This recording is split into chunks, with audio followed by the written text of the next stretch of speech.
Sabi nga nila, hindi mo malalaman kung hindi mo susubukan. Ano lang yan sugal-sugal lang yan di ba? Kung lagi kang takot sumugal sa isang bagay dahil takot kang mawalan, mauubos at mauubos yung meron ka. Pag takot kang isugal yung meron ka, hindi ka rin magkakaroon. Hindi ka nga nawalan, hindi ka rin magkakaroon. Kung ano lang yung meron ka, uubusin mo na lang yun. Yung takot ka nang sumubok na mas mapag-grow pa yung bagay na meron ka. Yung desisyon natin ngayong araw, yun yung magiging buhay natin bukas.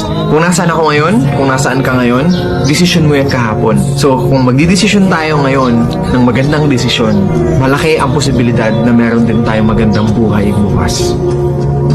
Sabi nga nila, hindi mo malalaman kung hindi mo susubukan. Ano lang yan sugal-sugal lang yan di ba? Kung lagi kang takot sumugal sa isang bagay dahil takot kang mawalan, mauubos at mauubos yung meron ka. Pag takot kang isugal yung meron ka, hindi ka rin magkakaroon. Hindi ka nga nawalan, hindi ka rin magkakaroon. Kung ano lang yung meron ka, uubusin mo na lang yun. Yung takot ka nang sumubok na mas mapag-grow pa yung bagay na meron ka. Yung desisyon natin ngayong araw, yun yung magiging buhay natin bukas. Kung nasaan ako ngayon, kung nasaan ka ngayon, desisyon mo yan kahapon. So, kung magdidesisyon tayo ngayon ng magandang desisyon, malaki ang posibilidad na meron din tayong magandang buhay bukas.